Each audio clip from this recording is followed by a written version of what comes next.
জান্নাতি নারী পুরুষরা বলবে, হে আল্লাহ সবই দিলেন কি আর বাদ রাখলেন?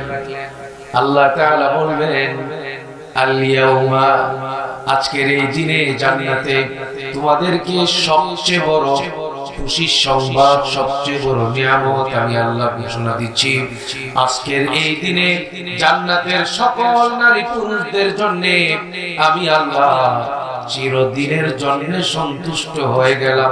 ফালা আসখাতু আলাইকুম আবাদা, এই জান্নাতে সারা জীবন থাকবে, চিরকাল থাকবে।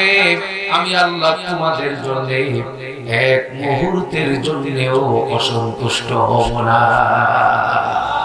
আল্লাহ তাআলাকে সবাই দেখবে, নামাজিরা দেখবে, মসজিদ ওয়ালারা দেখবে, মাদ্রাসা ওয়ালারা দেখবে, দাড়ি টুপি ওয়ালারা দেখবে, কোরআন ওয়ালারা দেখবে, তাবলীগ ওয়ালারা দেখবে, জিকির ওয়ালারা দেখবে, ঈমান ওয়ালারা দেখবে, তাওহীদ ওয়ালারা দেখবে। আল্লাহ তাআলা সবাইকে দেখাবেন।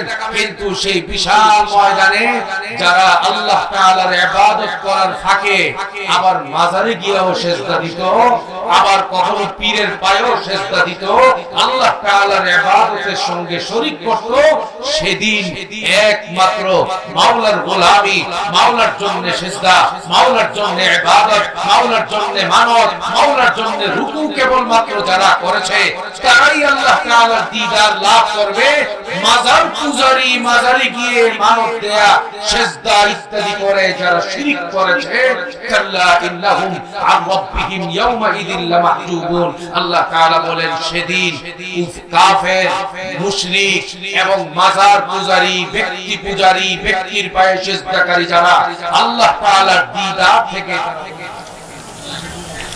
আলহামদুলিল্লাহ, আলহামদুলিল্লাহ নাহমাদুহু ওয়া নাস্তাঈনুহু ওয়া নাস্তাগফিরুহু ওয়া নু'মিনু বিহি ওয়া নাতাওয়াক্কালু আলাইহি ওয়া নাউযু বিল্লাহি মিন শুরুরি আনফুসিনা ওয়া মিন সাইয়্যাতি আ'মালিনা। মান ইয়াহদিহিল্লাহু ফালা মুদিল্লা লাহু ومن يضلله فلا هادي له ونشهد أن لا إله إلا الله وحده لا شريك له ونشهد أن سيدنا ومولانا محمدا عبده ورسوله صلى الله تعالى عليه وعلى آله وأصحابه وبارك وسلم تسليما كثيرا. أما بعد، فأعوذ بالله من الشيطان الرجيم. بسم الله الرحمن الرحيم. ألهاكم التكاثر حتى زرتم المقابر كلا سوف تعلمون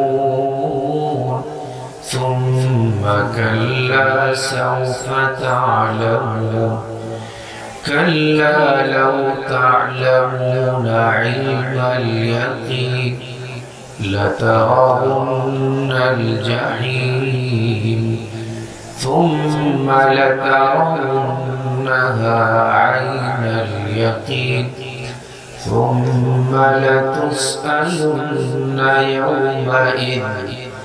يومئذ عن النعيم. صدق الله العظيم. اللهم صل على محمد وعلى آل محمد كما صليت على إبراهيم وعلى آل إبراهيم إنك حميد مجيد.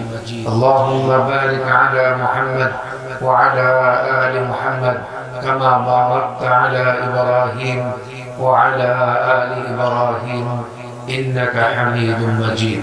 اللهم صل وسلم وبارك عليه. ঐতিহ্যবাহী জামিয়া ইসলামিয়া গাওয়ার মাদ্রাসার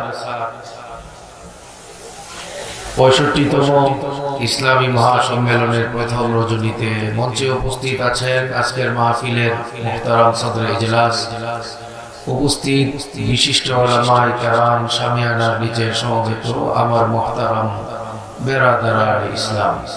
আল্লাহ তাআলার অশেষ মেহেরবানি যে তিনি আমাদের সবাইকে এখনো পর্যন্ত শীতকে উপেক্ষা করে আল্লাহ তাআলার মহব্বতে কওমি মাদ্রাসার একটি বৃহৎ দ্বীনি ইদারার শামিয়ানার নিচে বসার, এখনো পর্যন্ত বসে থাকার তৌফিক আল্লাহ তাআলা দান করেছেন।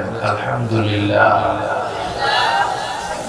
ঠান্ডা অনেক বেশি আজকে, না বেশি? না অনেক বেশি, অনেক কষ্ট হচ্ছে। আর আপনারা সবাই এই বিষয়টা আশা করি আমার সঙ্গে এই বিষয়ে একমত হবেন, কষ্ট বেশি হইলে ফলাফল কম হয় না বেশি হয়? হ্যাঁ, জান্নাতে যাওয়ার জন্য নিয়ত করছি না? জান্নাতে যাওয়া ছাড়া বিকল্প কোনো রাস্তা আছে? কারা কারা জান্নাতে যেতে চাই ভাই? মাশাআল্লাহ, আল্লাহ সবাইকে জান্নাতি বানান।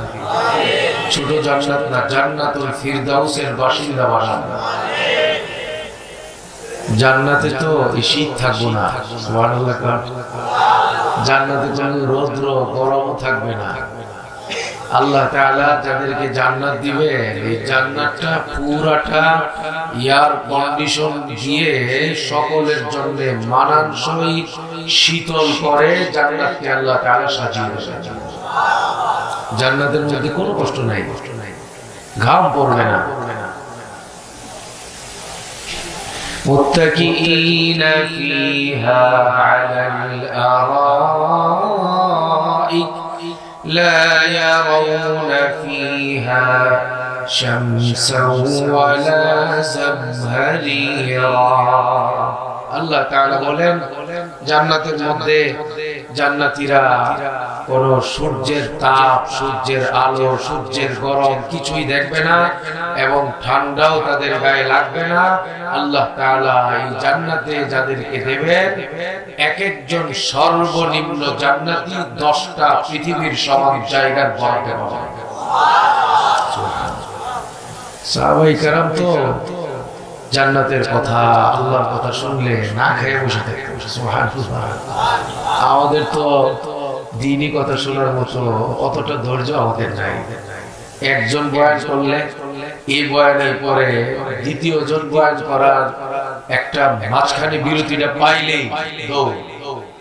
অথচ সাহাবায়ে কেরামের হালাত কি ছিল? বুখারী শরীফের হাদিস, হযরত জাবের রাদিয়াল্লাহু তাআলা আনহু, ওনার আব্বা যখন উহুদের ময়দানে শহীদ হয়ে গেছে, উনি ভেঙে পড়লেন, পেরেশান, বিশাল এক বোঝা ওনার মাথায়, অনেকগুলো বোন, ওনার কোনো ভাই নাই, বাবা শহীদ হয়ে গেছে উহুদের ময়দানে। আল্লাহ নবী বললেন, কি ব্যাপার জাবের?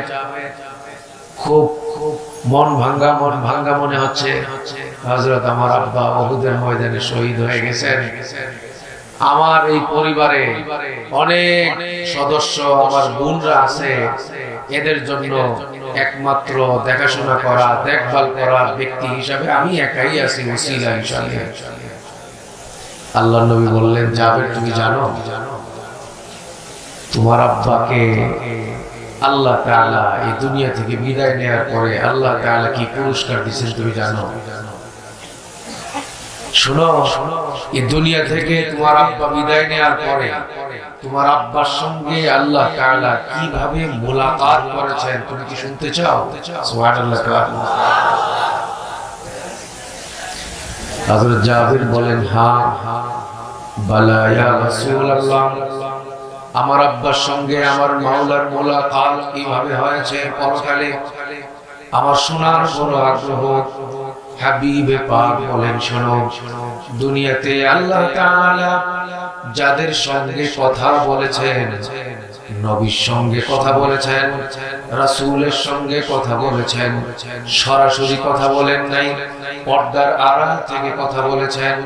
তোমার আব্বা ও জাবের, তোমার বাবা আব্দুল্লাহ দুনিয়া থেকে শহীদ হয়ে শাহাদাতের রক্ত দিয়ে দুনিয়া থেকে বিদায় নেওয়া মাত্র আল্লাহ তাআলা তোমার আব্বার সঙ্গে পর্দার আড়াল থেকে নয় সরাসরি কথা বলেছে। হাবিবে পাক বলেন, জানোনি তোমার আব্বার সঙ্গে যখন রব্বে কারীমের সরাসরি মুলাকাত হয়েছে, মাওলা তোমার বাবাকে কি বলছে? ও জাবেরের আব্বা আব্দুল্লাহ, শহীদ হয়ে বীর এবং বীরত্ব প্রকাশ করে দুনিয়া থেকে বিদায় নিয়ে এসেছো। আমি আল্লাহ জানতে চাই তোমার এমন কি মনের আশা, মনের আকাঙ্ক্ষা আছে? আমার কাছে বলো। আজকের এই পরকালে আখিরাতে আমি আল্লাহর দরবারে তুমি যা চাইবা তাই মঞ্জুর করে নেব। হযরত জাবেরের আব্বা আব্দুল্লাহ বললেন, আয় আল্লাহ, আমি আর কিছুই চাই না। আমরা তো সুযোগ পাইলেই সরকারের কাছে বরাদ্দ চাই, একটা প্লট কিংবা ফ্ল্যাট অথবা কোনো এক কালীন কোনো টাকা পয়সা, শুধুমাত্র দুনিয়ার টাকা পয়সাই আমাদের লোভ হিসেবে কাজ করে। হযরতে আব্দুল্লাহ জাবেরের আব্বা বলেন, আল্লাহু আকবার, হুজুর এখন আল্লাহু আকবার। জাবেরের আব্বা বলেন, আয় আল্লাহ, আমি আর কিচ্ছু চাই না। আমি চাই আপনি আমাকে আবার দুনিয়াতে পাঠাবেন, আমি যেন আরেকবার আপনার রাহে রক্ত দিয়ে শহীদ হয়ে আবার যেন শহীদ হয়ে জান্নাতে আসতে পারি। সুবহানাল্লাহ। এই কথা বলার পরে আল্লাহ তাআলা বললেন, দুনিয়াতে আবার যাওয়ার রাস্তা আর খোলা নাই, একেবারে তোমার জন্য টোটালি বন্ধ হয়ে গেছে। এছাড়া তুমি কি বলো সেটা বলো, কি চাও? হযরত জাবেরের আব্বা বললেন, তাহলে আমি শুধু আপনার কাছে এই আরজিটা চাই যে আয় আল্লাহ, আপনি যে আমাকে এত মর্যাদা, এত বড় ইজ্জত দান করলেন, আল্লাহর রাহে রক্ত দিলে, আল্লাহর রাস্তায় ঘাম দিলে, আল্লাহর রাস্তায় জীবনের সব জান মাল কুরবান করলে, নামাজ, রোজা, হজ, যাকাত, দাড়ি, টুপি, সুন্নাত, হালাল, হারাম বাদ, গুনাহ বাদ, পর্দা রাখা, গান বাদ দেয়া, সব বাদ দিয়ে একেবারে আল্লাহর গোলাম হয়ে গেলে কি যে মজা, কি যে ইজ্জত আর মর্যাদা। মেহেরবানি করে আপনি যদি আমি আব্দুল্লাহর এই অবস্থাটা দুনিয়াতে যারা আছে তাদের কাছে যদি পৌঁছায় দিতেন।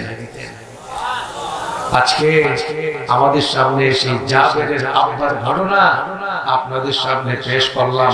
মনে রাখতে হবে, বাবা যত নেককার হয় এর কিছু না কিছু ছিটাফোঁটা ছেলে মেয়েদের উপরে উপরে। কথা বলেন ঠিক কিনা? মা বাবা নামাজি হলে ছেলে মেয়েরা দেখতে দেখতেই নামাজ পড়া শিখে, আর মা বাবা যদি নামাজ ইত্যাদি না পড়ে তখন ছেলে মেয়েরা দেখা যায় আসল শয়তানের চেয়েও বড় শয়তান হয়ে যায়। কথা বলে ঠিক কিনা? এজন্য মা বাবা, হযরত আব্দুল্লাহ যেমন আল্লাহর জন্য পাগল, নবীর জন্য পাগল ছিলেন, হযরত জাবের রাদিয়াল্লাহু তাআলা আনহু আল্লাহর নবীকে দেখে, বাবার এই শাহাদাতের এই নজরানা দেখে উনিও আল্লাহ তাআলার জন্য পুরা জিন্দেগি কুরবান করার জন্য তৈরি হয়ে গেছিলেন। সুবহানাল্লাহ। হায় আল্লাহ, আল্লাহ, জান্নাতে যাওয়ার জন্য সবাই তৈরি আছে তো ইনশাআল্লাহ? জান্নাতে যাওয়া ছাড়া আর কোনো পথ আসেনি। জাহান্নামে গেলে উপায় আসেনি। জাহান্নামের ফয়সালা হয়ে গেলে কোন রকম ডক্টর কামাল অথবা ব্যারিস্টার আব্দুর রাজ্জাক, ব্যারিস্টার আমিরুল ইসলাম এই জাতীয় কোন অ্যাডভোকেটের মাধ্যমে তদবির করার কোনো সুযোগ আসেনি।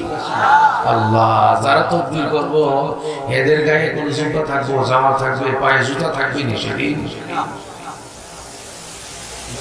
বাঁচানোর মালিক, জোরে কাজ, বাঁচানোর মালিক, জান্নাত দেওয়ার মালিক, জাহান্নামের ফয়সালা দেওয়ার মালিক, জাহান্নাম থেকে মুক্তির মালিক।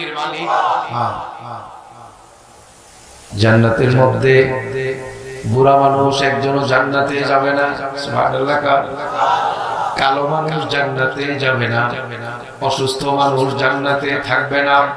আল্লাহ তাআলা যাদেরকে জান্নাতি বানাবেন, যারা আল্লাহকে রাজি করায়া কোরআনের মাধ্যমে, হাদিসের মাধ্যমে, নামাজের মাধ্যমে, সুন্নাতের মাধ্যমে, সততার মাধ্যমে, আমানতদারির মাধ্যমে, ঘাম আর রক্ত দিয়ে আল্লাহর জমিনে আল্লাহর কালিমা প্রতিষ্ঠা করার মাধ্যমে যারা নিজেদেরকে জান্নাতি বানায়া যাইতে পারবে, আল্লাহ তাআলা বলেন ওই সকল বুড়া, ওই সকল বুড়ি, তাদের বয়স যতই বেশি হোক না কেন, জান্নাতে যাওয়ার আগে আল্লাহ তাআলা তাদের সবাইকে চামড়া পরিবর্তন করিয়ে যুবক আর যুবতী বানায় জান্নাতে প্রবেশ করাবে।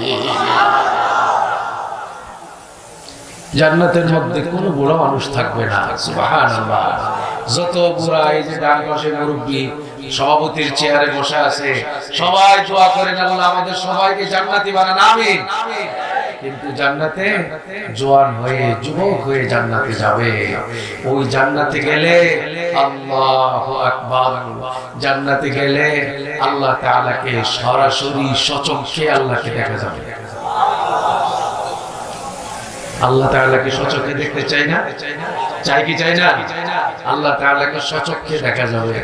লিল্লাযীনা আহসানুল হুসনা ওয়া জিয়াদা ওয়া লা ইয়ারহাকু ওয়াজুহাহুম কাতারু ওয়া লা যিল্লা উলাইকা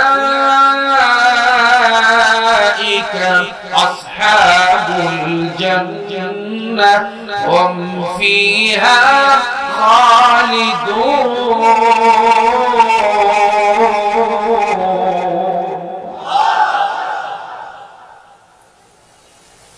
জান্নাতের মধ্যে আল্লাহ তাআলার বান্দা বান্দীরা যখন যাবে, স্বর্ণের কুরসিতে বসাবে, কেউ বা রূপার কুরসিতে, রূপার চেয়ারে বসবে, কেউ বা নূর, শুধু নূর আর নূরের আলো দিয়ে তৈরি করা চেয়ারের মধ্যে বসবে। মেশকে আম্বর এই জান্নাতীদের উপর দিয়ে ছিটানো হতে থাকবে। আল্লাহ তাআলা সকল জান্নাতি নারী পুরুষদের সামনে তার সবগুলো জালালতের পর্দা খুলে দিয়ে আল্লাহ তাআলা সরাসরি জান্নাতীদের সঙ্গে কথা বলবেন। কি কথা বলবেন জানেন? সুবহানাল্লাহ। জোরে কোন আল্লাহু আকবার, আর জোরে কোন আল্লাহু আকবার।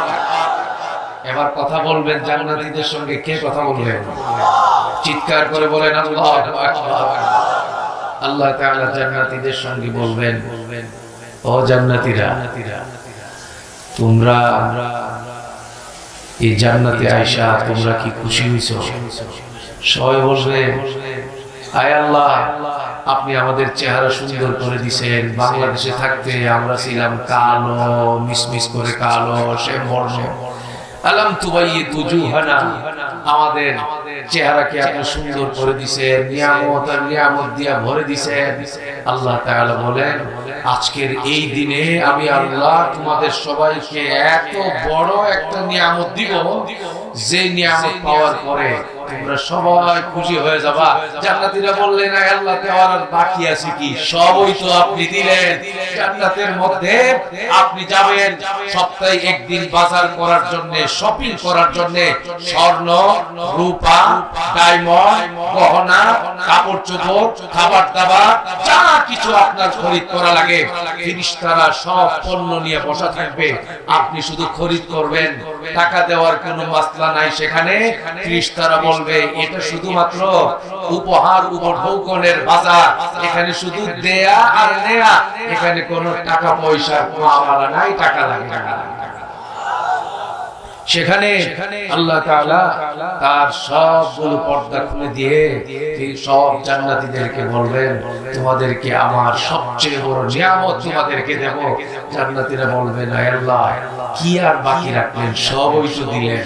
বউ দিলেন, হ্যাঁ দুনিয়াতে যে বউ ছিল এটাকেও দিলেন, আবার জান্নাতের হুরদেরকে দিলেন, গিলমান দিলেন।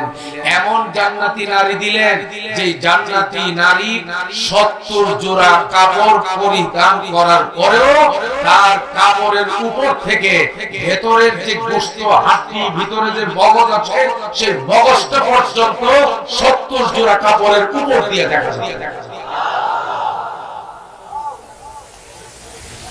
বিয়ে একটা করছেন, এরপরেও আবার কলেজের আরেক মেয়ের পিছনে দেওয়া যাবে না। আজায় রাখার সময় আছে, জান্নাতের জন্য তৈরি হন।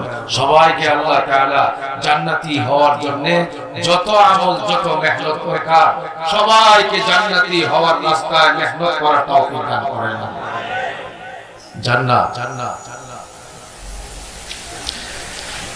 জান্নাতি নারী পুরুষরা বলবে, আয় আল্লাহ সবই দিলেন, কি আর বাদ রাখলেন?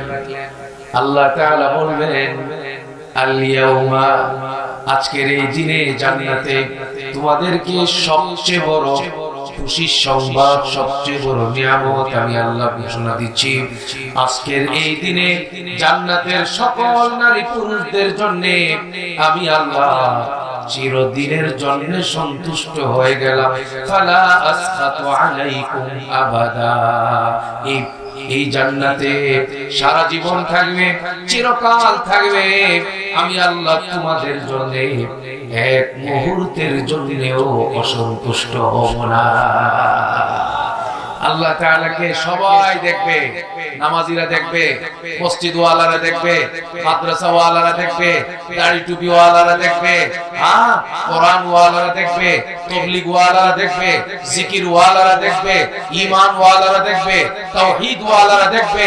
আল্লাহ তাআলা সবাইকে দেখাবেন, কিন্তু সেই বিশাল ময়দানে যারা আল্লাহ তাআলার ইবাদত করার ফাঁকে আবার মাজারে গিয়েও সিজদা দিত, আবার কখনো পীরের পায়েও সিজদা দিত, আল্লাহ তাআলার ইবাদতের সঙ্গে শরীক করত, সেদিন একমাত্র মাওলার গোলামি, মাওলার জন্য সিজদা, মাওলার জন্য ইবাদত, মাওলার জন্য মানত, মাওলার জন্য রুকু কেবলমাত্র যারা করেছে তারাই আল্লাহ তাআলার দিদার লাভ করবে।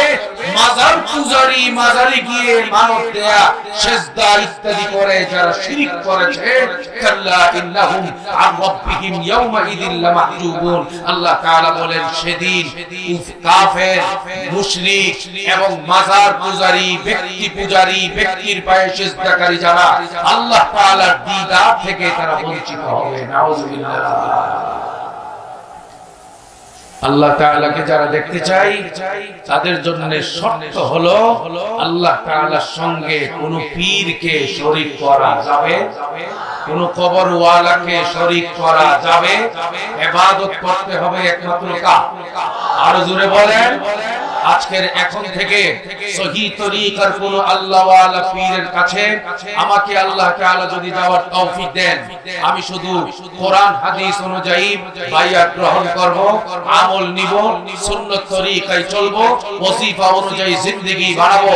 কিন্তু এমন পীর যে পীরের মাথা থেকে পা পর্যন্ত কোরআন পাওয়া যায় না, মাথা থেকে পা পর্যন্ত হাদিসের আমল পাওয়া যায় না, মাথা থেকে পা পর্যন্ত সুন্নাত পাওয়া যায় না, সেই পীর নিজেও গাঁজা খায়, মুরিদরাও গাঁজা খায়, নিজেও নামাজ পড়ে না, মুরিদরাও নামাজ পড়ে না, নিজেও পর্দা করে না, নিজের মুরিদ মহিলারাও পর্দা করে না। এরা পীর দাবি করতে পারে, কিন্তু বাস্তবে তারা মানব রূপী শয়তান দাজ্জাল ছাড়া কিছুই হতে পারে না। সেজন্য এই ভণ্ড পীরদের যে মাজার এবং যারা কোরআন হাদিস মানে না, সেই মতো আমল করে না, তাদের কাছে যাওয়া যাবে? যাবেন কোনদিন?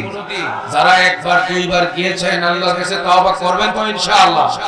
আল্লাহ সবাইকে সহি সহি আমল করে আলেম ওলামাদের সঙ্গে থেকে জিন্দেগি বানাবার তৌফিক দান করেন। আমিন। জান্নাতের মধ্যে কোনো কষ্টই থাকবে না। আল্লাহু আকবার, আল্লাহু আকবার। আপনাদের সামনে কষ্ট তো হয়ে যেতেছে, আপনাদের দেরি হয়ে যেতেছে না? আর একটু বলবো, ঘন্টাখানে, 2 ঘন্টা, মাশাআল্লাহ, সব তো চাঙ্গা দেখা যায়। আল্লাহ তুমি সবার দিলের ঈমানি জজবা আরো বাড়ায় দাও। রাসূল করিম সাল্লাল্লাহু আলাইহি সাল্লাম শুয়ে আছেন খালি গায়ে, চাটাইয়ের উপরে শোয়া। এখনকার এই জামানায় আপনাদের দক্ষিণ খান, উত্তর খান, উত্তরার সেক্টরের ভেতরে বাইরে আল্লাহর কোন বান্দা খালি গায়ে ফ্লোরে ঘুমায় এইরকম নজির পাওয়া যাবে? সবার টাকা আছে কম বেশি। হযরত ওমর ফারুক রাদিয়াল্লাহু তাআলা আনহু বলেন, আমি একদিন হতভম্ব হয়ে গেলাম, নবীজির সামনে গেলাম, নবীজি শুয়ে আছেন খালি গায়ে, চাটাইয়ের উপরে শুয়ে আছেন।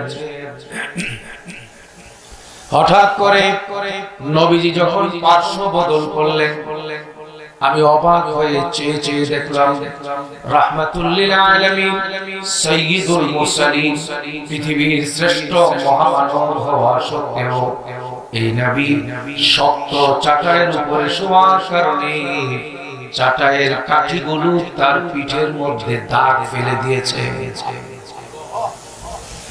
ওয়াকাদ আসরাল হাসিরু ফি জাসাদিহি,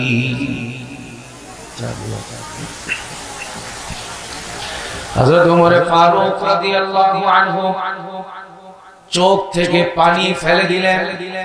হাবিবে পাক নজর দিয়ে হযরত ওমর ফারুককে ডাক দিয়ে বললেন, ওমর শোনো, চোখের পানি ফেললা কেন? হযরত ওমর ফারুক বলেন, ইয়া রাসূলুল্লাহ, পারস্যের সম্রাটদের কথা শুনি, রোম সাম্রাজ্যের কথা শুনি, তারা তো আল্লাহকে চিনে না, তারা আল্লাহকে মানে না, তারা আসমানি কোরআনের কথা মানে না। কিন্তু আপনি তো পারস্যের সম্রাট না, আপনি তো রোম সম্রাট না, আপনি তো হলেন রাসূলুল্লাহ, আপনি হলেন ওমরের মাথা, আপনি হলেন সিদ্দিক আকবরের মাথার মুকুট, আপনি হলেন সব সাহাবাদের কলিজার টুকরা। ইয়া রাসূলুল্লাহ, আপনি শুয়ে আছেন, এত কষ্ট করে চাটাইয়ের কাঠিগুলো আপনার পিঠের মধ্যে দাগ ফেলে দিয়েছে। ইয়া রাসূলুল্লাহ, আমি ওমর কত রাজা বাদশাদের হালাত দেখেছি, কিসরা এবং কাইসারের ঘটনা আমরা শুনি।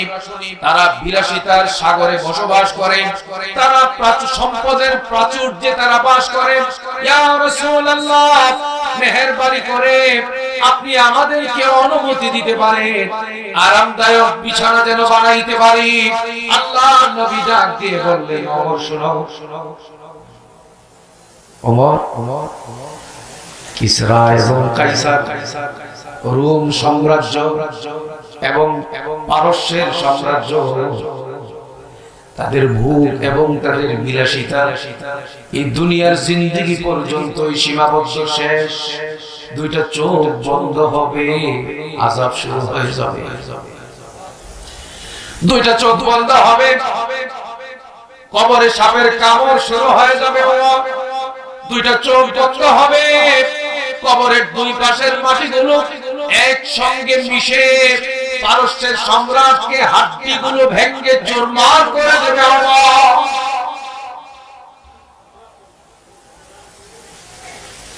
খবরদার, এখানে আমরা যারা আছি, আমি সহ, আমি এই মজলিসের মধ্যে আমি সবচেয়ে বড় গুনাহগার। খবরদার, আমার হালাত যেন এমন না হয় যে আমার কবর থেকে আমার সাপের কামড় শুরু হয়ে যায়। ইন্না লিল্লাহি ওয়া ইন্না ইলাইহি রাজিউন। কবরে একটা সাপ কামড় দিবে না তো ভাই। হাদিসে পাকে নবীজি বলেন, এক একজন বেনামাজি, নাফরমান, বদকার, আল্লাহকে যারা মানে না, বেআমল, এক একজনকে 99টা সাপ লাগায় দেয়। 99 হাবিবে পাক বলেন, এক একটা সাপ এত বিষাক্ত হবে, যদি একটা সাপ দুনিয়ার জমিনে শ্বাস ফেলতো, মা আমবাতাত খাদরা, কিয়ামত পর্যন্ত এই জমিনে কোন সবুজ শস্য, ফল ফলাদি কোনদিন উৎপাদিত হতো না। হযরত ওমর ফারুক রাদিয়াল্লাহু তাআলা আনহুকে ডাক দিয়ে বললেন, নবীজি, ওমর তুমি কিসের বিলাসিতার কথা বলো, কিসের আরামের কথা বলো? ওমর আমাকে তোমাকে তো আরাম মানায় না। 60 বছর আর 70 বছরের জিন্দেগি, একটু কষ্ট করো ওমর। আমা তারদা ইবনুল খাত্তাব আন তাকুনা লাহুমুদ দুনিয়া ওয়া লানাল জান্নাহ। সুবহানাল্লাহ। ওমর, এই কষ্টের বিনিময়ে তুমি দুনিয়া থেকে বিদায় নিবা, আল্লাহ তোমাকে জান্নাত দিবে। সুবহানাল্লাহ। বাস।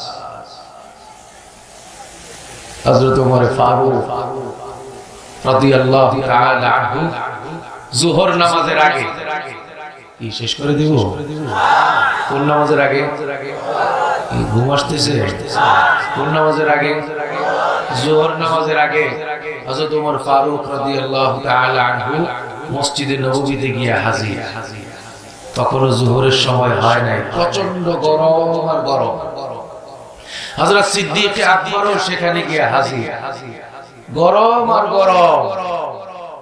ঠিক সেই মুহূর্তে নবীজি সাল্লাল্লাহু আলাইহি ওয়াসাল্লাম হুজরা মুবারক থেকে বের হয়ে মসজিদে দাঁড়িয়ে দেখলেন আল্লাহু আকবার। একদিকে সিদ্দিক আকবর দাঁড়ানো, আর একদিকে ওমর ফারুক দাঁড়ানো। নবীজি জিজ্ঞেস করলেন, মা আখরাজাকুমা মিন বুয়ুতিকুমা। এই সময়ে এত প্রচন্ড গরমে রোদ্রে মানুষ বাসায় বিশ্রাম করে, ঘর বাড়ি ছেড়ে এখানে কেন আসলা? ও সিদ্দিক আকবর, এই সময়ে বাসায় বিশ্রাম না করে এখানে কেন আসলা? নামাজের তো সময় এখনো হয় নাই। তখন হযরত সিদ্দিক আকবর হযরত ওমর ফারুক বললেন, আল জুউ ইয়া রাসূলুল্লাহ, ইয়া রাসূলুল্লাহ, আমাদের পেটে এত ক্ষুধা লাগছে, বাসায় কোনো খাবার নাই, দৌড়াইয়া দুজনে মসজিদে আসছি, নবীর চেহারা দেখে পেট ঠান্ডা হয়ে যাবে। সুবহানাল্লাহ। আল জুউ ইয়া রাসূলুল্লাহ। আল্লাহ। গ্রামের মানুষ বলে সুখে থাকলে পুকে কামড়ায়, বলে না? এখন আমরা সুখে আছি, আল্লাহর কথা মাঝে মাঝে বলি, মাঝে মাঝে বলি না। নামাজ মাঝে মাঝে পড়ি, মাঝে মাঝে নামাজ পড়ি না। শীতের কালে দিনের বেলা কিছু পড়ি, রাত্রে এশা এবং ফজর তো পড়ি না। ঠান্ডা লাগবে বেশি, পানি, ঠান্ডা পানি গায়ে লাগাইতে কষ্ট লাগে। এই রকম ঠান্ডার রোগী, যে রোগের কারণে শয়তান কামিয়াব হয়, আর এই ঠান্ডার যুবকরা তারা ব্যর্থ হয়। এই রকম ঠান্ডার মৌসুমে শেষ রাত্রে নামাজ পড়ে না, এশার নামাজ পড়ে না, এই রকম রোগী আছে না নাই? আমি সেই কথার দিকে আবার যাব, বাকি মাঝখানে তিরমিজি শরীফের একটা হাদিস বলতে মনে চাইতেছে। আপনাদের যদি ধৈর্যচ্যুতি না হয়, অসুবিধা না হয়, তাহলে তিরমিজি শরীফের হাদিসটা বলে দিব। আচ্ছা, রাসূল করিম সাল্লাল্লাহু আলাইহি ওয়াসাল্লাম একদিন সাহাবায়ে কেরামকে ডাক দিয়ে বললেন, আলা আদুল্লুকুম আলা মা ইয়ামকুল্লাহু বিহি আল খাতায়া ওয়া ইয়ারফাউ বিহি আদ-দারাজাত? ক্বালু বালা ইয়া রাসূলুল্লাহ। ক্বালা ইসবাগুল wudu'i আলা আল-মাকান। জুরে কর সুবহানাল্লাহ। নবীজি সাল্লাল্লাহু আলাইহি ওয়াসাল্লাম সাহাবায়ে কেরামকে ডাক দিয়ে একদিন বললেন, ও সাহাবারা, তোমাদেরকে আমি এমন কোন আমল কি বলে দেব, যে আমলটা যারাই করবে জান্নাতের মধ্যে তাদের পজিশন উপরে উঠবে। জান্নাতের মধ্যে পজিশন কোথায় উঠবে? নাম্বার 2, যে আমলটা যারাই করবে তার ওই আমল করার দ্বারা জান্নাত জিন্দেগীর গুনাহগুলো maaf হইতে থাকবে। সুবহানাল্লাহ। গুনাহ maaf হইতে থাকবে। আল্লাহ আল্লাহ আল্লাহ। সাহাবায়ে কেরাম বললেন, বালা ইয়া রাসূলুল্লাহ, আমরা তো এটাই শুনতে চাই, এটাই জানতে চাই। এমন কি আমল আছে যে আমল করলে পজিশন জান্নাতে উপরে উঠবে, যে আমল করলে পরে আমার জিন্দেগীর গুনাহ maaf হবে? কি ভাই, আমরা জানতে চাই না? শুধু কি জানবো না, আমলও করব ইনশাআল্লাহ। আল্লাহর নবী বললেন, 3টা আমল আছে। কয়টা আমল? এই 3 আমল করলে জিন্দেগীর গুনাহ maaf হবে, জান্নাতের মধ্যে আল্লাহ পজিশন উপরে উঠায় দিবেন। 1 নাম্বার, ইসবাগুল wudu'i আলা আল-মাকারি। রাত কয়টা বাজে এখন? 12:15 বা 10 মিনিট কম, 9 মিনিট কম, 12টা। এই মুহূর্তে দিনের তুলনায় ঠান্ডার অবস্থাটা কমতেছে না বাড়তেছে? টিউবওয়েলের পানি অথবা টেপের পানি হাতের মধ্যে লাগালে আরাম লাগবে না কষ্ট লাগবে? কষ্ট লাগবে। হাবিবে পাক বলেন ঠান্ডা পানিটা যেটা হাতে লাগাইতে কষ্ট হয়, যুবকের কষ্ট হয়, বুড়া মানুষের কষ্ট হয়, শীতের কারণে কষ্ট হয়, আল্লাহর নবী বলেন এই কষ্টটা বরণ করে নিয়ে যে ব্যক্তি শয়তানের গায়ে লাথি মেরে ওযু করে মসজিদের দিকে দৌড়াবে তার জিন্দেগীর গুনাহ মাফ হয়ে জান্নাতি হবে, জান্নাতে তার পজিশন আল্লাহ করবে। Isabgol wudu'i 'ala al-makarih ay ma yashukku 'ala an-nafs।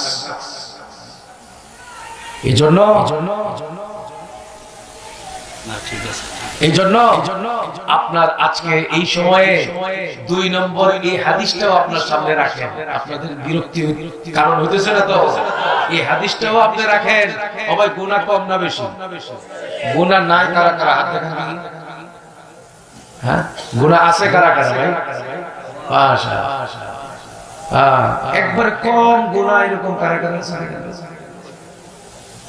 গুনার পাহাড় নিয়ে আসি এরকম কে কে? আল্লাহ তুমি সবাইকে গুনাহ মুক্ত জিন্দেগি দান করো। আয় আল্লাহ সবাইকে তোমার ওলি হিসেবে কবুল করো। আল্লাহ আহারে সাহাবী নবীর কাছে আসছে, হাদিসে আছে এসে বলতেছে ইয়া রাসূলুল্লাহ আমি গুনাহ করছি, আমাকে আপনি শাস্তি দেন। সাহাবী বললেন আকিম মা'না ইনশাআল্লাহ। এইমাত্র আযান হবে, এই আমাদের এখানে থাকো, একটু থাকো। আযান হয়ে গেছে, নামাজের জন্য জামাত দাঁড়ায় গেছে। যিনি অপরাধী হিসেবে নিজে নিজে আসছেন উনিও নামাজ পড়ছেন। নামাজ শেষ, আবার নবীর কাছে গিয়ে বলি ইয়া রাসূলুল্লাহ আমাকে শাস্তি দেন, আমি বড় গুনাহ করছি। আল্লাহর নবী বললেন এই মুহূর্তে নামাজ যে হলো, নামাজে কি তুমি আমাদের সঙ্গে শরীক হয়েছিলা? সাহাবী বললেন জি। আল্লাহর নবী বলেন তোমার আগের গুনাহ মাফ হয়ে গেছে, মাফ হয়ে গেছে। হাবিবে পাক বলেন শোনো, যাদের জিন্দেগিতে গুনাহ আছে, গুনাহ যারা মাফ করাইতে চায়, হাবিবে পাক বলেন as-salawatul khams wal jumu'atu ila al-jumu'ah mukaffiratun lima bainahuma ma lam tughshal kaba'ir। হাবিবে পাক বলেন 5 ওয়াক্তের নামাজ ঠিক ঠিক মতো যারা পড়বে, জুমার নামাজগুলো হক আদায় করে যারা পড়বে, এর বিনিময়ে নামাজের বাইরের সময়গুলোতে যতগুলো গুনাহ হবে সবগুলো সগীরা গুনাহ নামাজ পড়তে পড়তেই সব মাফ হতে থাকবে, মাফ হতে থাকবে। নামাজ হবে, গুনাহ হবে, মাফ হতে থাকবে। সুবহানাল্লাহ, সুবহানাল্লাহ। কিন্তু আপনার এই সগীরা গুনাহ আপনি যদি মাফ না করার নামাজের মাধ্যমে, মনে রাখতে হবে সব কিতাবের মধ্যে আছে এই সগীরা ছোট ছোট গুনাহগুলোই জমতে জমতে একদিন হয়ে যাবে কবিরা গুনাহ। সেই কবিরা গুনাহ তাওবা না করলে মাফ হবে না। আজকে হযরত সিদ্দিক আকবরের কথাটা সামনে আসা উচিত। মিয়া সুখে থাকলে বুকে কামড়ায়। সিদ্দিক আকবর সর্বশ্রেষ্ঠ সাহাবী, আল্লাহর নবীর পরে সারা পৃথিবীর মাখলুকাতের মধ্যে আম্বিয়ায়ে কেরামের পরে সাহাবাদের মধ্যে সর্বোচ্চ পজিশন।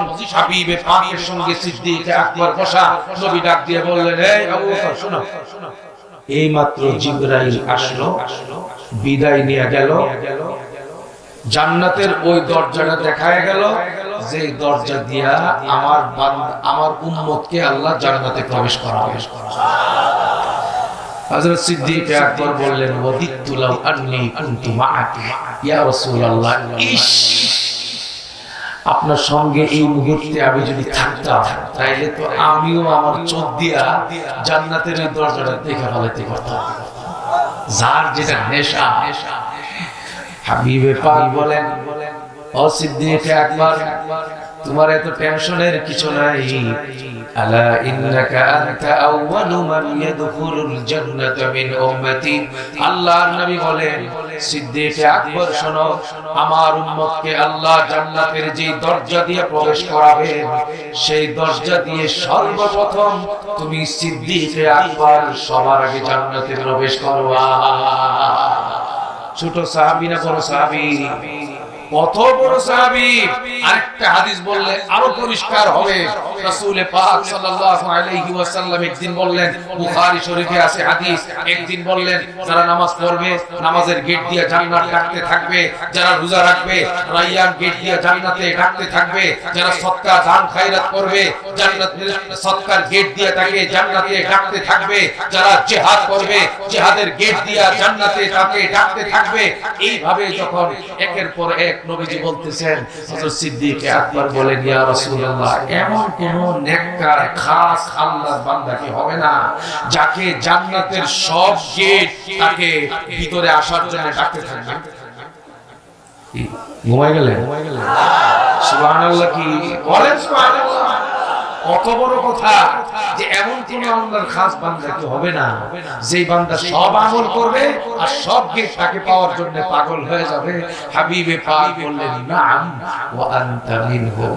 ও আবু বকর শোনো, এমন বান্দা হবে দুনিয়াতে যারা নামাজ পড়বে সবচেয়ে বেশি, রোজার ক্ষেত্রেও তারা হবে সবার চেয়ে আগে, জিহাদের ক্ষেত্রেও তারা পিছায় থাকবে না, দান খায়রাতের ক্ষেত্রেও তারা হবে উল্লেখযোগ্য ব্যক্তি, সর্বক্ষেত্রেই তারা সাহাবায়ে কেরামের মতো হবে। হাবিবে পাক বলেন, ও আবু বকর শোনো, কিয়ামত পর্যন্ত আমার যত উম্মত আসবে তাদের মধ্যে এমন কিছু বান্দা হবে যাদের আমলের কারণে জান্নাতের 8টা গেট সমান্তরাল ভাবে তাকে পাওয়ার জন্য উদ্গ্রীব হয়ে যাবে। তবে আগাম বলে দেই, আবু বকর তুমি তাদের একজন। সেই আবু বকরের পেটে খাবার নেই, ক্ষুধার্ত অবস্থায় হযরতে ওমর ফারুক সহ একসঙ্গে মসজিদে নববীতে হাজির। হাবিবে পাক এসে হাজির।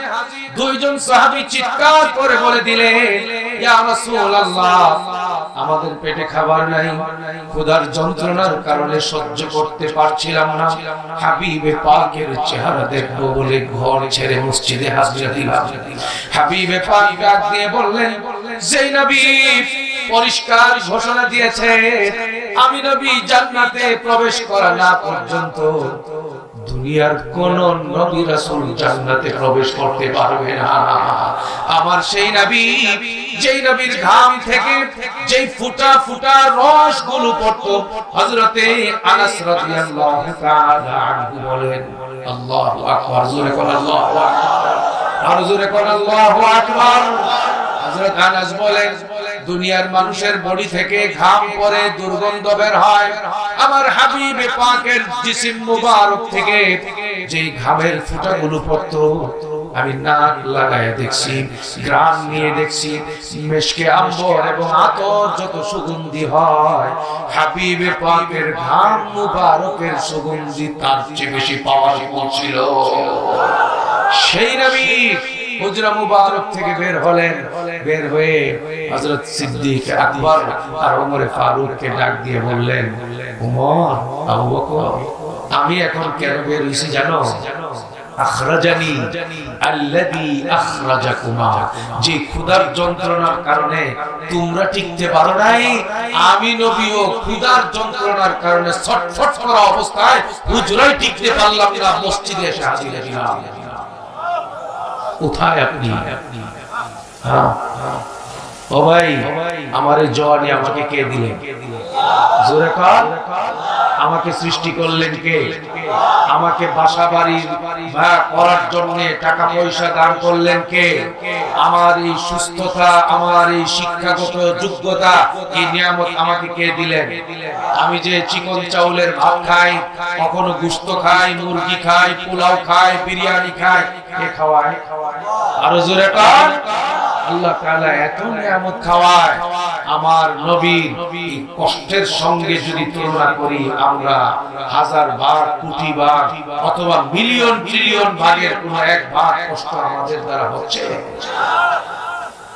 হাবিবে পাক বললেন, আবু বকর চলো আমার সঙ্গে চলো, ওমর চলো আমার সঙ্গে চলো, কুমা মাই চলো। নবীজি সাল্লাল্লাহু আলাইহি ওয়াসাল্লাম নিয়ে গেলেন, হযরত আবু বকরকে নিয়ে গেলেন, হযরত ওমরকে নিয়ে গেলেন, তিনজন মিলে গেলেন। একজন আনসারী সাহাবীর খেজুরের বাগানে প্রবেশ করে দেখলেন ওই বাগানের মালিক আনসারী সাহাবী বাসায় নাই, বাগানে নাই। মহিলা সাহাবীকে জিজ্ঞেস করলেন, কোথায় গেল তোমার স্বামী? বললেন, মিষ্টি পানি আনার জন্য গিয়েছেন, এই তো চলে আসবে। কিছুক্ষণ পরেই সাহাবী এসে সুবহানাল্লাহ বাসায় এসে দেখে আল্লাহু আকবার, আমার নবী আসমানের নিচে জমিনের উপরে সর্বশ্রেষ্ঠ মহামানব সাইয়্যিদুল আম্বিয়া সাইয়্যিদুল মুরসালিন বিনা দাওয়াতে আমার বাসায় হাজির। আবারও বৃষ্টি না চাইতে, মেঘ না চাইতে একেবারে পুরা রহমত। একদিকে আবু বকর আর একদিকে ওমরকে নিয়ে আসছে। উনি ভিতরে ঢুকেই চোখ বড় হয়ে গেছে, আনন্দে আটখানা, আর বলতেছে মারহাবান বিরাসূলিল্লাহি সাল্লাল্লাহু আলাইহি ওয়াসাল্লাম, মারহাবান বিআবি বকর সিদ্দিক, মারহাবান বিউমর আল ফারুক। আমার শ্রেষ্ঠ নবী শ্রেষ্ঠ রাসূলকে, আমার গরিবালয়ে সিদ্দিক আকবরকে, ওমর ফারুককে আমার গরিবালয়ে আমি ওয়েলকাম জানাই। একসঙ্গে তিনজনকে বললেন, হযরত একটু তশরিফ রাখেন, আমি এক্ষুনি আপনার জন্য খাবার ব্যবস্থা করার চেষ্টা করছি। একটা ছাগল ছিল, জবাই করে ফেললেন, রুটি বানাইলেন, ওই দিক থেকে আঙ্গুরের ছড়া নিয়ে আসলেন, আনলেন, সাথে সাথে মিষ্টি পানি, মাশাআল্লাহ, আঙ্গুরের ছড়ার সামনে হাজির, আসলো রুটি, আসলো গোশত, আসলো মিষ্টি পানি। সবাই একসঙ্গে বসার পরে হাবিবে পাক বললেন, ওমর খাও, আবু বকর খাও, আল্লাহ তাআলার পক্ষ থেকে নিয়ামত আসছে, খাও। আল্লাহু আকবার। খাইলেন, পেট ভরে তৃপ্তি সহকারে খাইলেন, কিন্তু খানা দানা শেষ। হাবিবে পাক বলেন, আবু বকর খাইছো? ওমর খাইছো? জি ইয়া রাসূলুল্লাহ। فوالذي نفسي بيده لتسألن عن هذا النعيم يوم القيامة. الله أكبر. আবু বকর খাইছো পানি? বলে হ্যাঁ। আঙ্গুর? বলে জি। গোশত? জি। রুটি? জি। ওমর? বলে হ্যাঁ। শোনো ওমর, ওই আল্লাহর কসম করে বলে ওমর, ওই আল্লাহর কসম করে বলে আবু বকর, যে আল্লাহর হাতে আমি নবীর জান, তার শপথ করে বলি, প্রতিটা পানির ফোঁটা, প্রতিটা গোশতের টুকরা, প্রতিটা রুটির টুকরা, প্রতিটা আঙ্গুরের হিসাব কিয়ামতের ময়দানে তুমি ওমরকে দিতে হবে, তুমি আবু বকরকে দিতে হবে।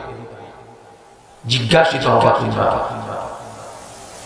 হযরত ওমর বলেন, ইয়া রাসূলুল্লাহ, কাফেরদের ভয়ে রাতে ঘুমাতে পারি না, দিনে খাইতে পাইলে রাতে পাই না, একদিন খাইলে 2 দিন 4 দিন 5 দিন উপবাস থাকতে হয়, সামান্য খাবার পেলাম তার হিসাব হবে। হাবিবে পাক বলেন, যে জমিনে বসে আছো এই জমিনটা কার দান? যে আসমানের নিচে বসে আছো এই আসমান কার দান? প্রতিদিন সকাল বেলায় যে আলো, এই আলো আমাকে কে দেয়? আল্লাহু আকবার।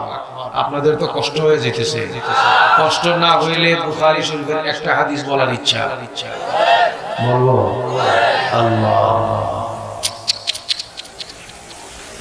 হাবিবে পাক সাল্লাল্লাহু আলাইহি ওয়াসাল্লাম সাহাবায়ে কেরামকে ডাক দিয়ে বললেন, ও সাহাবারা, সূর্য দেখেছো? বলে হ্যাঁ। বিকাল বেলায় ডুবতে দেখেছো? বলে হ্যাঁ। কোথায় সূর্য যায় জানো? সাহাবায়ে কেরাম বললেন, আল্লাহু ওয়া রাসূলুহু আ'লাম। সূর্য ডুবে কোথায়, ডুবার পরে সূর্য যায় কোথায়, আল্লাহই ভালো জানেন, নবী ভালো জানবেন। হাবিবে পাক বলেন, শোনো, সূর্যটা ডুবা মাত্র বিকাল বেলায় সরাসরি আল্লাহর আরশে গিয়ে সিজদায় পড়ে যায়।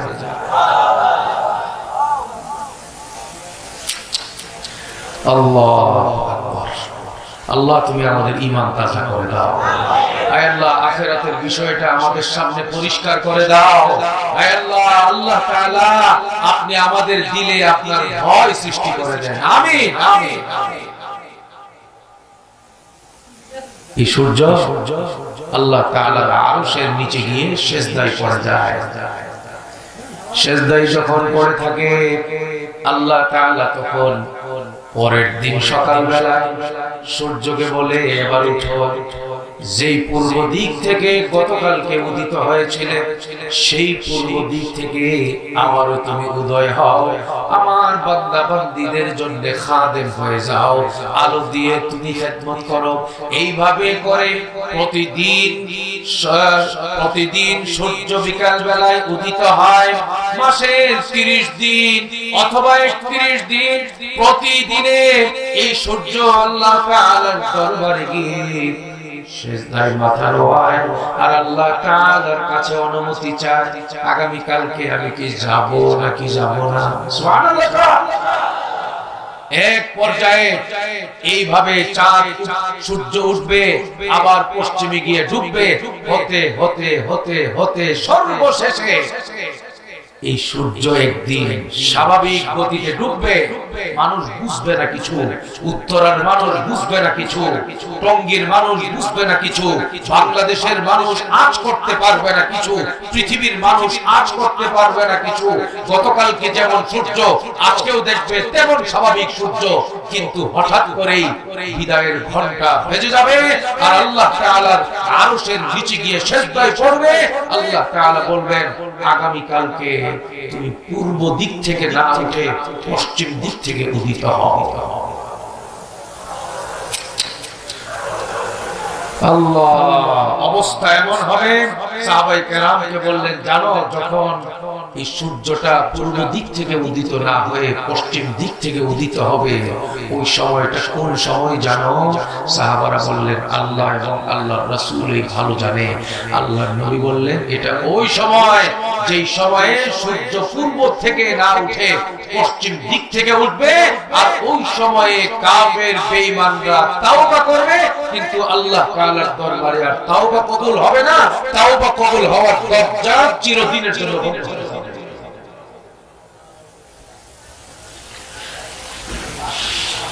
আজকের এই জায়গায় আমি আপনাদের সামনে বুখারী শরীফের একটা হাদিস আপনাদের সামনে পেশ করতে চাই। আমার জিন্দেগি সামনের দিনে কেমন হতে হবে, আগামী কালকে কেমন হতে হবে, আগামী 1 বছর কেমন হতে হবে, আগামী 20 বছর আমার কেমন চলতে হবে, মৃত্যুর আগ পর্যন্ত কেমন চলতে হবে, সেটার জন্য আপনি একদম পরিষ্কার ফ্রেশ হয়ে যাবেন। রাসূলুল্লাহ সাল্লাল্লাহু আলাইহি ওয়াসাল্লাম বললেন যে যেই ব্যক্তিকে গোশতের হিসাব দিতে হবে, যেই ব্যক্তি রুটির হিসাব দিতে হবে, যেই ব্যক্তি টাকার হিসাব দিতে হবে, কার সামনে? জোরে কার? সেদিন আল্লাহর নবী বলেন, মান্নু কিসা হালা, যার ব্যাপারে এই ফয়সালা দিবেন আল্লাহ তাআলা, তোমার পুরো জিন্দেগীর প্রত্যেকটা দানা, প্রত্যেকটি টাকা, প্রত্যেকটি রড, সিমেন্ট, ইট, বালি, জীবনের প্রতিটা দিনের হিসাব কড়াই গণনায় আমাকে দিতে হবে। যখন এইভাবে আল্লাহ তাআলা দর কষাকষি শুরু করবেন, সে ধ্বংস হয়ে যাবে, জাহান্নাম ছাড়া কোনো রাস্তা থাকবে না। হাবিবে পাক বলেন, শোনো, কিন্তু যাদের ডান হাতে আমলনামা আসবে, আল্লাহ তাআলা বলেন, ফাআম্মা মান উতিয়া কিতাবাহু বিয়ামিনি ফাসাউফা ইউহাসাবু হিসাবান ইয়াসীরা وينقلب إلى أهله مسرورا وأما من أوتي كتابه وراء ظهره فسوف يدعو ثبورا ويصلى سعيرا। আল্লাহ তাআলা বলেন, যে ব্যক্তির আমলনামা ডান হাতে আসবে ওই ব্যক্তিকে আল্লাহ তাআলা কিয়ামতের দিন ডাক দিবেন। ডাক দিয়ে বলবেন, অমুক দিন এমন করছো, বলে না। অমুক দিন এমন করছো, বলে না। অমুক দিন এমন করছো, বলে না। অমুক দিন এমন করছো, বলে না। একেবারে বেটার গলার পানি সব শুকায় যাবে। আল্লাহ তাআলা বলবেন, তোমার সব করছো, আমি আল্লাহ সব জানি। আজকের এই গাওয়ার মাদ্রাসায় বয়ান শোনার পরে তুমি যে তওবা করছো, আর করব না, করব আর করব, আর নামাজ ছাড়বো, আর রোজা ছাড়বো, আর পর্দা ছাড়বো, পরিবারে পর্দা রাখবো তো ইনশাআল্লাহ। গান শুনবো, এটা আস্তে আস্তে শুনবেন, টেলিভিশন দেখবেন, মোবাইলে গান শুনবেন, ইন্টারনেটে গান শুনবেন, অশ্লীল প্রোগ্রাম দেখবেন। আর কেউ না দেখলেও আমাকে তখন দেখবেন কে? আর কেউ না জানলেও আমার এই অশ্লীল অবস্থায় আমার হালাত জানবেন কে? বিচার করার ক্ষমতা একমাত্র কার? সেদিন কারো কোনো দেন দরবার চলবে না। এই জন্য হাবিবে পাক সাল্লাল্লাহু আলাইহি ওয়াসাল্লাম বলেন, যারা আজকের এই বয়ান শোনার পরে একেবারে সুজা, বাঁকা না সুজা, একদম সুজা, আর নামাজ বন্ধ নাই। কালকের ফজরের নামাজটা হবে তো নাকি শুধু সবে বলা, শুধু সবে কদর, এই জাতীয় কিছু রোগী আছে না, শুধু সবে কদরের মুসল্লি। আল্লাহ প্রতিদিনের 5 ওয়াক্তের নামাজ, পাশাপাশি চোখ দিয়া নারীর দিকে নজর দিব না, জবান দিয়া মোবাইলে মেয়েদের সঙ্গে কোনো সম্পর্ক করব না। নিয়ত করতে পারবো তো ইনশাআল্লাহ। এইভাবে পুরা তাওবার জিন্দেগি যারা বানাবে, হাবিবে পাক বলেন, শোনো, পিছনের 60 বছর নষ্ট হয়ে গেছে, পিছনের 30 বছর নষ্ট হয়ে গেছে। আজকের এই বয়ান শোনার পরে যারা জিন্দেগি বানাবে, নবীর মতো জিন্দেগি বানাবে, আবু বকরের মতো জিন্দেগি বানাবে, ওমরে ফারুকের মতো জিন্দেগি বানাবে, এই রকম ওয়াদা করে আমল করা শুরু করে দেবে আজকের এখন থেকে। আল্লাহ তাআলা বলেন, আমি আল্লাহ ঘোষণা দিলাম, আজকের এখন থেকে আমল যদি শুরু হয়ে যায়, আমি আল্লাহ তার চোখ হয়ে যাব। সুবহানাল্লাহ। আমার চোখ হয়ে যাবেন কে? আমার কান হয়ে যাবেন তখন কে? আমার হাত হয়ে যাবেন তখন কে? আল্লাহ তাআলা বলেন, এই বান্দাটা যেই মাত্র শুরু করবে আমল করা, আমার দিকে হাত আসলে আমি আল্লাহ এক হাত দৌড়ায় যাব। হেঁটে হেঁটে আসলে আমি আল্লাহ তাকে আমার রহমতের কোলে উঠাবার জন্য দৌড়ে তার কাছে যাব। এই বান্দাটা যখন তাওবা করে জিন্দেগিটাকে একদম সাদা বানায় ফেলবে, হাবিবে পাক বলেন, আল্লাহ তাকে বলবেন, এটা করছো, এটা করছিলা, করছো, বলা যাও, বিনা হিসাবে সব মাফ করে জান্নাতে যাও। বাস, আজকের এই জায়গায় আমাদের সকলকে তাওবার নিয়ত করে আমার বাকি জিন্দেগি যেন সিদ্দিক আকবরের মতো, ওমর ফারুকের মতো, সাহাবায়ে কেরামের মতো, হযরত আব্দুল কাদের জিলানীর মতো, আকাবিরে দেওবন্দের মতো আল্লাহ তাআলা যেন আমাদেরকে পানিওয়ালা, চোখওয়ালা, তাওবাওয়ালা, গুনাহগারিওয়ালা, আল্লাহওয়ালা হওয়ার তৌফিক দান করেন। সকলে বলে আমিন। শুরু থেকে এই পর্যন্ত যত নসিহত হলো, আগামী কালকে হবে, পরের দিনে হবে, আল্লাহ তাআলা সকল উলামায়ে কেরামের বয়ান শুনে আখিরাতের জিন্দেগি জান্নাতওয়ালা জিন্দেগি বানাবার তৌফিক দান করেন। আমিন। ওয়া আখিরু দাওয়ানা আনিল হামদুলিল্লাহি রাব্বিল আলামিন। আসসালামু আলাইকুম।